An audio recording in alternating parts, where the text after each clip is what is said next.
कोलकाता के आर्जिकल medical college में 8 और 9 अगस्त की उस दरमियान रात को आखिर हुआ क्या? क्योंकि अब तक ये पूरा किस्सा इधर उधर कयासों की पतंग की डोर से बंधा दिखाई दे रहा था। ज्यादातर लोग सुनी सुनाई बातों पर अपने अंदाजे लगाकर ही बताते रहे और लोग वहां की सच्चाई से बस ख्यालों में ही उस वारदात का ख्याल करते रहे। लेकिन अब वहां का सच एक चश्मदीद से सुना तो समझ में आया कि असल में वहां के हालात और पूरी हालत क्या थी। इसी मेडिकल कॉलेज के एक डॉक्टर है जो उस रात ड्यूटी पर थे और जिन्होंने मौके पर पहुंचकर सब कुछ अपनी आंखों से देखा था। 9 अगस्त की सुबह 6 बजे सुबह के वक्त अस्पताल में डॉक्टरों की ड्यूटी चेंज होने वाली थी। तभी कुछ लोगों को बात करते सुना कि इमरजेंसी बिल्डिंग में पीजीटी के कुछ ट्रेनी डॉक्टर और स्टूडेंट ने सेमिनार हॉल में एक डेड बॉडी देखी है।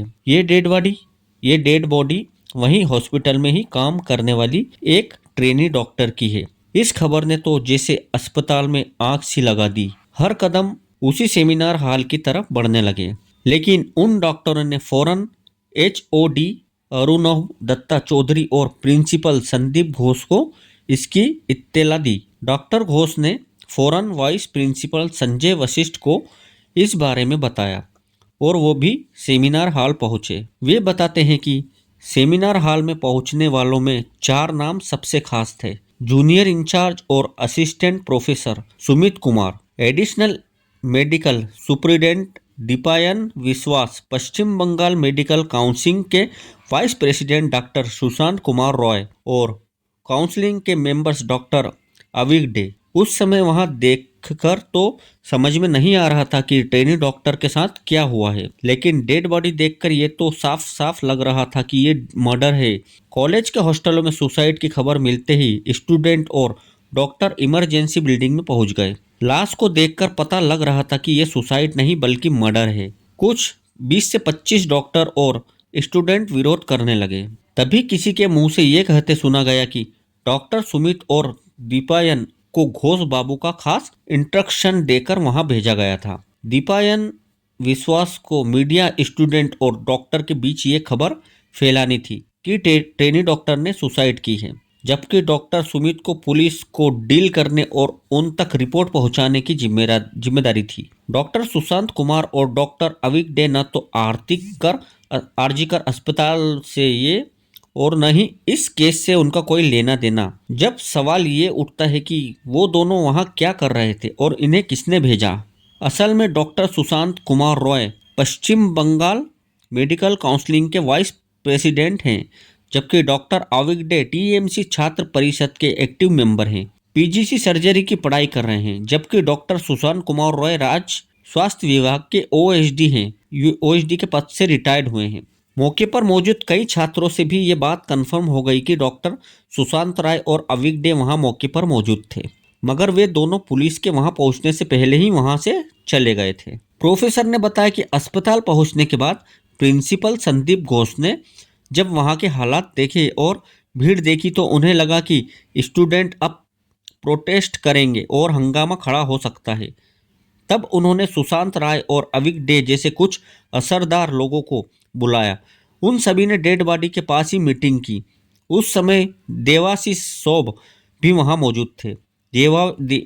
देवाशीष फोरेंसिक्स डिपार्टमेंट में डेमोनेंट है। सुशांत रॉय, अविग डे और संदीप घोष एक ही लॉबी का हिस्सा हैं, जिन्हें मेडिकल की फील्ड ने नॉर्थ बंगाल लॉबी के नाम से जाना जाता है।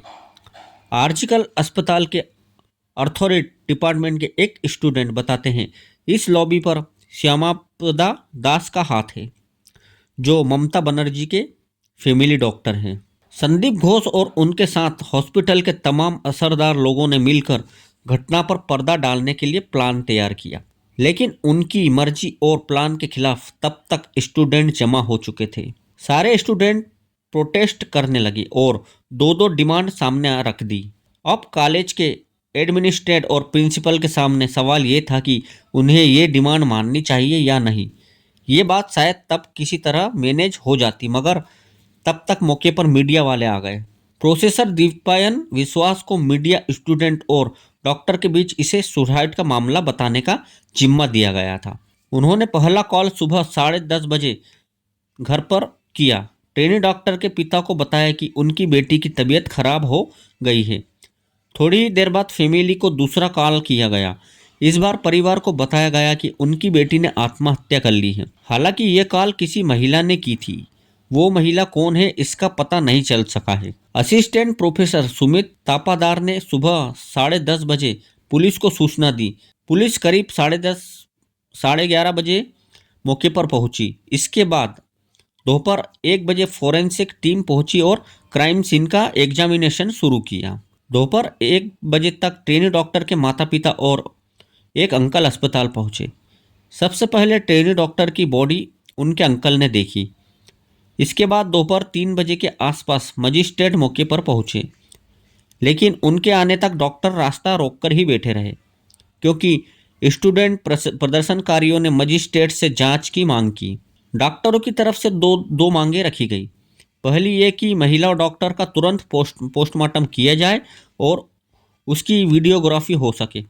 दूसरा, पोस्टमार्टम के लिए 3 लोगों की सहमति बनाई जाए, जिसमें प्रदर्शनकारी डॉक्टर में से एक कोई भी शामिल हो। संदीप घोष चाहते थे कि पोस्टमार्टम फोरेंसिक डिपार्टमेंट के देवाशीष सौंप करे। मामला महिला का था, इसलिए कोई महिला डॉक्टर ही पोस्टमार्टम कर सकती थी। लिहाजा 3 सदस्य की टीम, डॉक्टरों की टीम में फोरेंसिक डिपार्टमेंट की मौली बनर्जी, रीना दास और अपूर्वा विश्वास का नाम सामने आया। शाम 6 बजे शव को पोस्टमार्टम के लिए ले जाया गया। शाम 7:30 बजे पोस्टमार्टम खत्म हुआ। इसके बाद शाम करीब 7:45 बजे पीड़िता के माता पिता को ताला पुलिस स्टेशन ले जाया गया। उनके पीछे से 8:30 बजे डॉक्टर का शव शमशान घाट ले जाया गया। हालांकि इस दौरान पीड़िता के अंकल साथ मौजूद थे। इन सब के बाद रात 11:15 बजे मामले की एफआईआर लिखी गई। मेडिकल कॉलेज में कुछ स्टूडेंट का तो यहाँ तक कहना कि प्रिंसिपल संदीप घोष को इस घटना की जानकारी सुबह 5 बजे ही मिल गई थी। एक स्टूडेंट ने अपनी पहचान छुपाने की शर्त पर बताया कि घटना के समय बिल्डिंग में 2 सिक्योरिटी गार्ड थे। एक सिक्योरिटी गार्ड अपनी फैमिली का इलाज करा रहा था। वो इमरजेंसी वार्ड की दूसरी मंजिल पर पहुंचा था। तब उसने सेमिनार हॉल में ट्रेनी डॉक्टर की लाश देखी।